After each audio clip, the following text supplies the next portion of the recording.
If you're on the diaspora and you've never been to Africa, you are missing something you can't Google. Africa is not a country. It's not one experience. It's not one culture.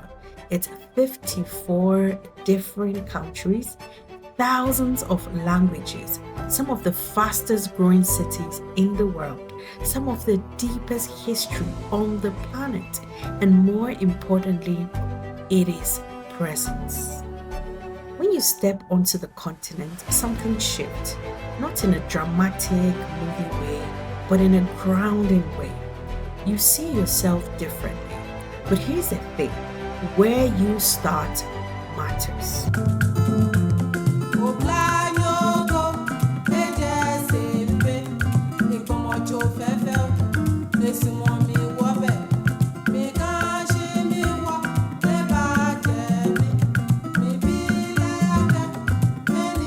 Let's talk about Kenya.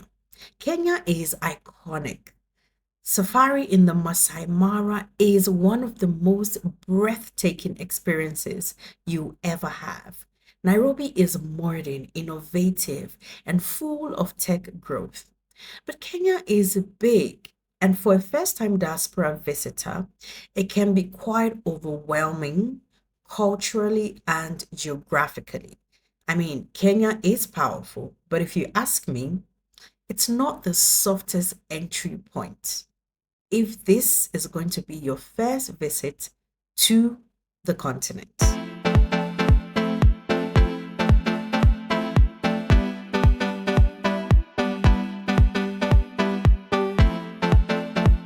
South Africa.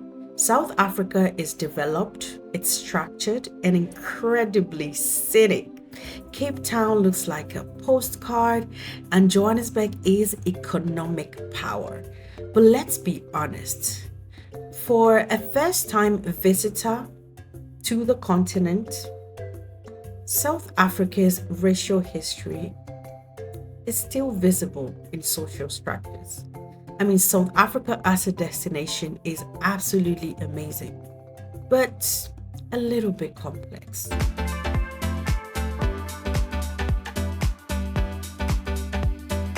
And then Nigeria. Nigeria is energy. I know Lagos is bold, loud, creative, ambitious, but it's intense. It's so fast paced. And for a first timer, being introduced to the continent, it can feel like jumping into the deep end. It can be really intense. So, should that be your first visit to the continent? I'd say so. Ivory Coast, beautiful country. Ivory Coast has Abidjan, the capital. It's modern, it's stylish, has the francophone energy. But French language dominance can create some distance, especially for some Americans coming from the diaspora. I mean, it's a beautiful chapter. It's just not the introduction.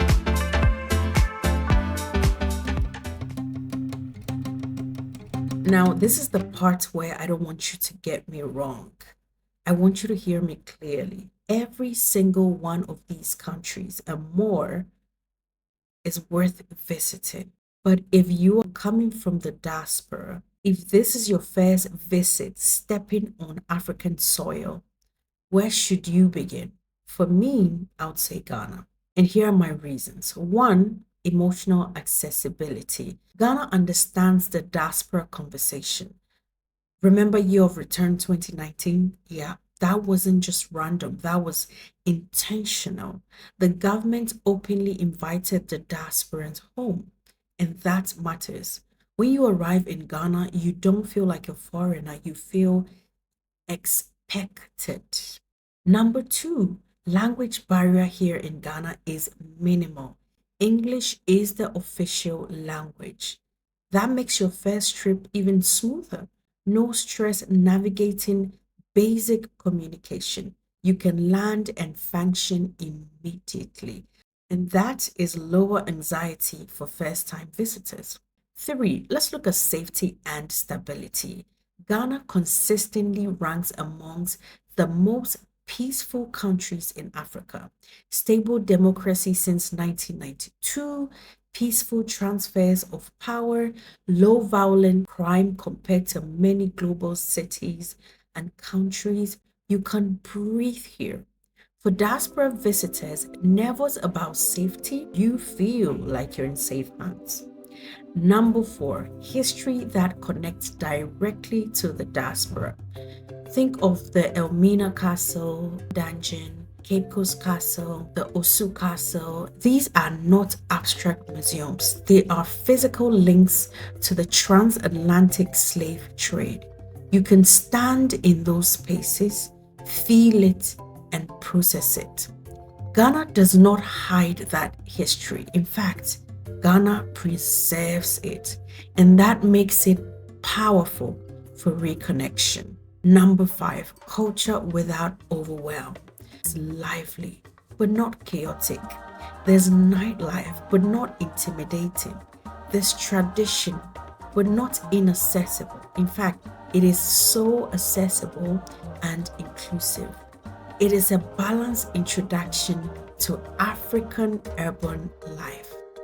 Six, let's talk about community energy. Ghana has a warmth. People greet you, people help you, people are curious about you, especially if you are from the diaspora. There's less prove yourself energy.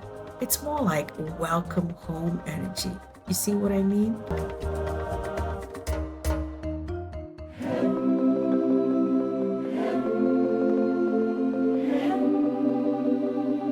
Number seven, Ghana is a gateway, not the whole story. And here's the most important part: Ghana is not better than the rest of Africa. No, in fact, that's not what I'm saying. Ghana rather is a gateway. It gives you confidence, cultural grounding, emotional connection, safety, and structure. Then you can expand. After Ghana, you can go to Kenya, you can go to Nigeria, South Africa, Togo, Benin, go to Rwanda, Ethiopia, and all of the African countries you can imagine. But see, here's the thing: Ghana prepares you. Now, I don't want you to get me wrong, so I want you to hear me clearly. Every single one of the 54 countries in Africa is worth visiting. But if you are coming from the diaspora, if this is your first time stepping onto African soil, the question is, where should you begin? I'll say start from Ghana. Ghana is called the gateway to Africa for a reason. Ghana is the soft landing. Ghana is the open door, the place that says start here, then explore the rest. Africa isn't going anywhere, but your connection, that starts with one trip here in Ghana. If you're in the middle of, okay, Ghana is on my list, I'm thinking about Ghana, or you know somebody who's headed here, I want you to go to the description box, take my email or social media handles, and I'll help you make sure that you have a fantastic time here in Ghana.